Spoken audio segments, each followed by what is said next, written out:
नमस्कार, आदाब, जूले। आप देख रहे हैं डीडी काशिर पर लद्दाख से प्रसारित कार्यक्रम। लद्दाख एक वो इलाका है, हमारा हिंदुस्तान का सिरमौर है, इसका मुकुट है, यानी कि हमारी ये शान है।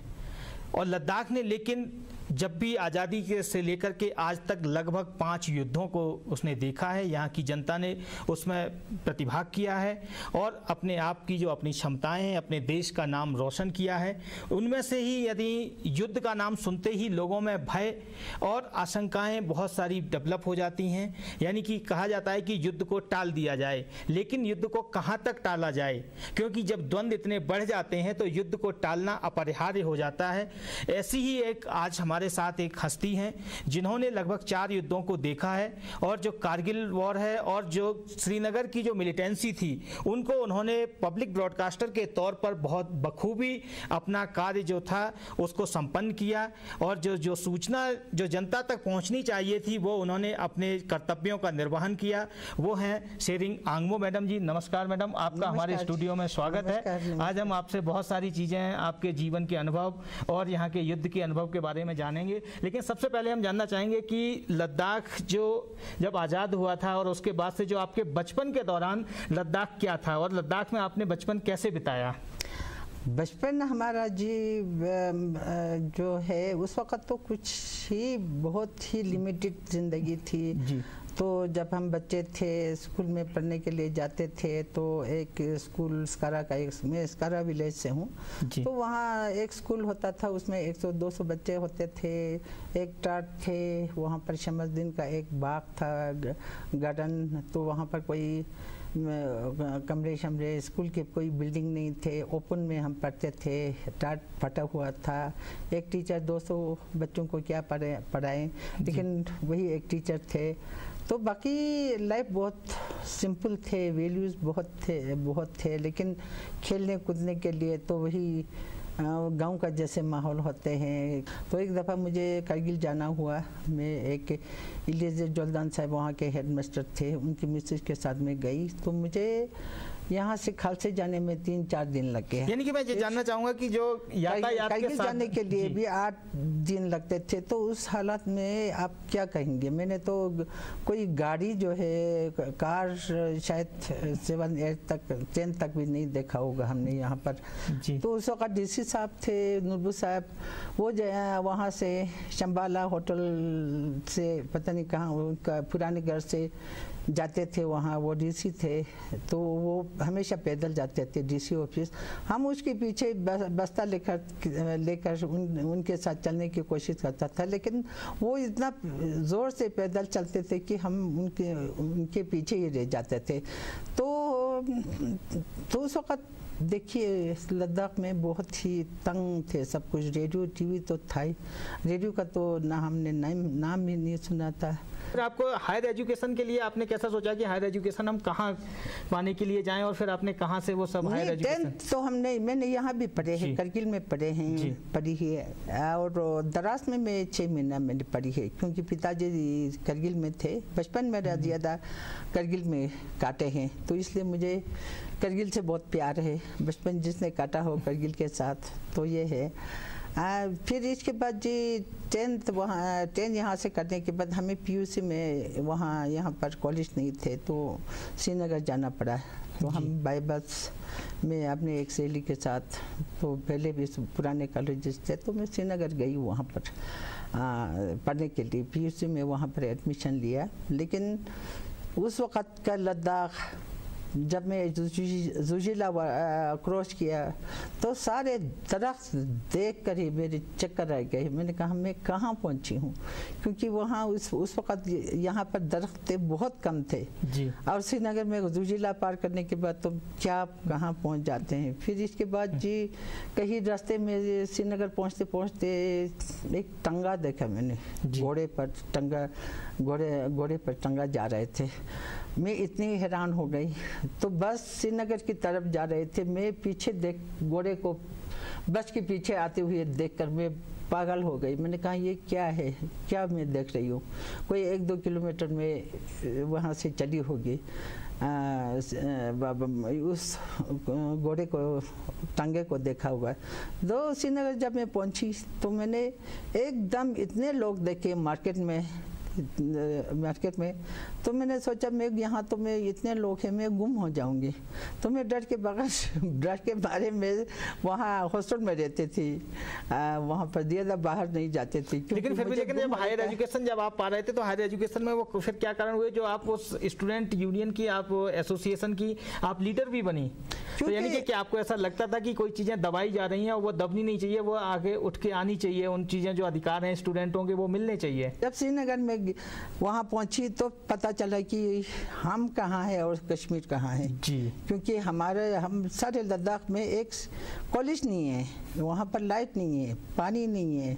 तो वहाँ पर तो श्रीनगर में देखा सब कुछ है, तो कंपेयर करने लगे ना एजुकेशन कॉलेज में जाने के बाद। तब तो हम शायद पूरा ज़्यादातर फिर हमारे दिल में तो वो आग लगी इन चीज़ों को देखकर। तब जो आग वहाँ से शुरू, पॉलिटिकल आग जो है वहाँ से शुरू हो गई। फिर तो हमने वहाँ पर बहुत स्ट्रगल किया। वहाँ पर चीफ मिनिस्टर ये वो स्टूडेंट यूनियन को फिर बाद में मुझे स्टूडेंट यूनियन की वाइस प्रेसिडेंट भी बनाई। तो उसमें बहुत एक्टिविटीज़ रहे। शेख अब्दुल्ला के साथ शेख साहब उस वक़्त थे, तो शेख साहब को अच्छी तरह मैं जानती थी। वो लोग काफ़ी लद्दाखी स्टूडेंट को देखकर काफ़ी हौसला अफजाई करते थे, पर्सनली जानते थे। एक दफ़ा मैं करगिल स्टूडेंट यूनियन और ले स्टूडेंट यूनियन स्टूडेंट या लोगों को लेकर मैं गई थी, तो शेख साहब बड़ा खुश हो गया। अच्छा, जो राजनीतिक जब जज्बे आपके अंदर थे और लीडर भी रही हैं, स्टूडेंट लीडर, उसके बाद फिर आप एक पब्लिक ब्रॉडकास्टिंग से कैसे जुड़ गई? ये यानी कि लीडरशिप, ये दोनों अलग अलग दो राहें थी, तो ये वाली फिर इस लाइन पर फिर आप कैसे आ गए? देखिए, जब रेडियो में ज्वाइन किया तो फिर वहाँ पर तो देखिए रेडियो में उस वक़्त दूरदर्शन तो थे नहीं है। रेडियो काफ़ी इम्पोर्टेंट रोल पैदा करता था। लोगों में एजुकेशन भी बहुत कम होंगे या जैसा भी है, लेकिन रेडियो ही एक ऐसा ज़रिया था जो लोगों को एजुकेशन के बारे में, हेल्थ के बारे में, आपको जैसे रूरल प्रोग्राम हैं, एग्रीकल्चर के बारे में एक्टिविटीज़, चिल्ड्रन के बारे में, चिल्ड्रन एक्टिविटीज़, हेल्थ कॉन्शियस, ये सब वहाँ पर प्रोग्राम होने की वजह से आपको यहाँ के लोग के बारे में जानने का, रहने सहने का और स्टेटस का बहुत कुछ पता चल गया। और फिर रेडियो के ज़रिए हर जगह देखने का भी मौका मिला, डिफरेंट लोगों से मिले, उनके दुख दर्द सुने। तो इसकी वजह से आपका फिर इसकी इम्पोर्टेंस ये था कि जब तक रेडियो ना बोले गांव में लोग उनको यकीन करते नहीं थे, तो उससे बहुत ही और खुशी हुई। इसके बाद तो जी सर्विस में फिर 87 में कश्मीर में मेरे असिस्टेंट ऐसे प्रमोशन हो गया, असिस्टेंट सेशन डायरेक्टर कश्मीर में मेरी वहाँ पर पोस्टिंग हो गई। तो 87 में कश्मीर बिगड़ रहा था मिलिटेंसी की तरफ। फिर 87, 88, 90 में 93 तक रही कश्मीर में। तो क्या हो रहा है, मैंने कहा यहाँ तो जंग हो रहा है और हम जो है ये जो सेंट्रल सर्विस वाले हैं सब शिफ्ट होके भाग रहा है, तो क्या हमें जंग में भागना चाहिए? तो इसके बाद मैंने, जब मुझे फ़ोन आया कि मैडम आप वहाँ पर शिफ्ट हो जाइए जम्मू में, तो मैंने यही कहा, सर क्या हम सरेंडर कर रहे हैं? तो ऐसा लगा हम सरेंडर करके जा रहे हैं। करके ही फिर काम किया ग्राउंड पर? फिर तो मैंने ग्राउंड पर काम किया। तो उस समय फिर क्या जो आपके पुराना जो स्ट्रेटजी जो थी और उस दौरान जो जब हो गया 89 के बाद, तो फिर क्या चेंजेस करने पड़े आपको अपने सब? वहाँ देखिए ना, वार और मिलिटेंसी में दो चीज़ है जो आपको रूल्स रेगुलेशन नहीं चलता है, आपका पैसा भी नहीं चलता है। तो आपको एक अपना स्टेशन को चलाने के लिए अपना एक अलग एक रास्ता निकलना पड़ता है। तो ये सब जो, क्योंकि आपको टीम के बगैर आप नहीं चल सकते हैं, क्योंकि स्टेशन नहीं चला सकते हैं। तो टीम को कॉन्फिडेंस में लाना है, तो उनको साथ में चलाना है, क्योंकि आपकी जब जान जा रही होती है तो आपका नौकरी इतना इम्पोर्टेंट नहीं रहती। लेकिन ये है कि आपको उनको कॉन्फिडेंस में लाना। मैं मिलिटेंसी में कहते थे, अगर तुम लोगों को कोई परेशानी नहीं हो किसी भी जगह, चाहे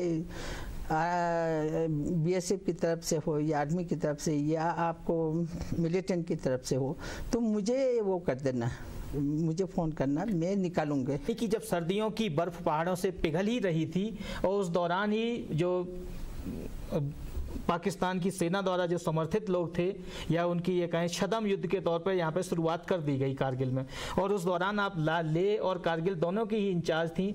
तो जो मिलिटेंसी के बाद ही 10 साल बाद लगभग आपको ये एक बहुत बड़ा चैलेंज मिल गया। तो ये चैलेंज को फिर आपने कैसे देखा? उस दौरान कौन सी एक साथ एकदम समस्याएं आ गई? कारगिल का जो आकाशवाणी था और उससे भी काफ़ी स्टाफ था, वो भी उस दौरान वॉर के टाइम तो जो भी होता है वो लोग निकलना चाहते हैं, तो जब निकल गए तो आपने पूरा जो बुलेटिन वगैरह था वो फिर सब कैसे चलाया? देखिए, कश्मीर मिलिटेंसी में मैंने काफ़ी एक्सपीरियंस हासिल कर लिया था, और फिर करगिल वार जब यहाँ से शुरू हो गया तो करगिल वार में हमारा उससे भी ज़्यादा, आप दोनों का कुछ नहीं कह सकते हैं, फ़र्क वार में हमारा शेलिंग गिरते रहते थे। हमें करगिल के लोग तो भाग गए थे वार के दौरान जगह छोड़कर, लेकिन ये है कि हमें उस वक्त ट्रांसमिशन चलाना पड़ता है। जब शेलिंग होते थे, कोई दिन में 200, 300, 100, 200 से ज़्यादा होते होंगे, तो 2-3 जगह से होते थे। करगिल के कैंपस में आपका शेलिंग हुआ, और वहाँ पे हॉस्टल हमारा वहाँ से उसको वहाँ पर बम से वो पूरा तोड़ा गया। और दूसरा फिर आपको हमें मार्केट जाना होता तो हम वहाँ पर जो ही एक शेल गिरता था हम उस वक़्त दौड़ के जाते थे, फिर वहाँ मार्केट के किसी सेफ एरिया में पहुँचते थे। तो हमारे स्टाफ जो ऑल इंडिया रेडियो ले से हमारे यहाँ से स्टाफ गए थे वहाँ पर, उन्होंने बहुत बढ़िया काम किया। आपके इसमें रेडियो वालों ने यहाँ पर अभी कई हैं, तंजीम वांचुक हैं, रिगजन साहब जो आप डेथ हो गया पैक्स, तंजीम वांचुक पैक्स, उन्होंने काम किया, सोना वांचुक है, मतलब लेकर आप में नहीं। मैं एक और उस दौरान का जो प्रोडक्शन का स्टूडियो जो था या प्रोडक्शन की चीज़ें क्या किसी दूसरे जगह शिफ्ट की हैं या नहीं, वहाँ नहीं किया, हमने वहाँ ही रखा। और दूसरा ये बात थी कि वहाँ पर आपको करगिल का 97 हमने 14 अगस्त 97 को हमने स्टार्ट किया, और 99 को 99 नहीं 97 और 30th 97 अगस्त को हमें वहाँ पर शेल गिरा। जब करगिल के मार्केट में कई लोगों को वहाँ पाकिस्तान के शेल के वजह से डेथ हो गया। 98 पूरा सीजन गर्मियाँ सारा शेल हो गया, शेलिंग हुआ, लेकिन वो उस वक़्त मीडिया में नहीं आया, किसी मीडिया ने कवर नहीं किया। 99 में जब का वार हुआ तब ये सब मीडिया वाले आए। हाँ, लेकिन जब वॉर की स्थिति रहती तो लगातार व्यक्ति भयभीत रहता है, आपका पूरा स्टाफ भी रहता होगा, तो उनको उस दौरान उस भय से मुक्ति दिलाने के लिए आप क्या कुछ उपाय करते थे? कैसे एंटरटेनमेंट या कोई और तरीका जिससे जो उनका डर है वो डर खत्म हो उनका? बात तो ये थी जी 97 में जब नई स्टेशन थी, इसके बाद 98 में हो गया, शीलिंग गिर रहे थे। मैंने सीओ साहब को फ़ोन किया, मैंने कहा सर यहाँ पर हमें एक बंकर की ज़रूरत है, क्योंकि यहाँ बंकर के बगैर नहीं रह सकते, यहाँ स्टेट गवर्नमेंट के हर एक के पास बंकर है। तो उन्होंने कहा जी आप वहाँ से चले जाइए स्टाफ को लेकर। सीओ साहब बहुत ही अच्छा था, लेकिन हम उस पोजीशन में नहीं थे उस वक़्त कि हम वहाँ से स्टेशन छोड़ के जाए, क्योंकि आप जो मैदान है जंग का मैदान वो छोड़कर नहीं जाइए। वहाँ भी मैंने रिफ्यूज़ किया, इंटेलिजेंस का वो आया है। नहीं, मैं डेली रूटीन लाइफ में चाह रहा हूँ जो जितने प्रोग्रामर वहाँ पे या जितने ब्रॉडकास्टर जो लोग थे वहाँ पे, तो वो लोग उस भय के माहौल में उनको डेली रूटीन में आप कैसे एंटरटेन करके डेली रूटीन में तो डेली आपका शेल नहीं शेल तो डेली गिरते ही थे आपको कि उस वक़्त आकाशवाणी जो है बॉर्डर पर तो सिपाही लड़ रहे थे, और ज़मीन तो ज़मीन ही था ना, जो जगह है वो तो ज़मीन ही था। ज़मीन कोई तो बोलने वाला होना चाहिए ना, वो सब खामोश थे। तो जिस्म जो था वो आकाशवाणी था जो बोलता था कि ये हो रहा है, प्रोपेगेंडा कर रहे थे, मैसेज दे रहे थे। हमारे स्टूडियो में आने के लिए आपका बहुत बहुत धन्यवाद। आप देखते रहिए डीडी काशिद पर लद्दाख से प्रसारित कार्यक्रम। नमस्कार। जूले।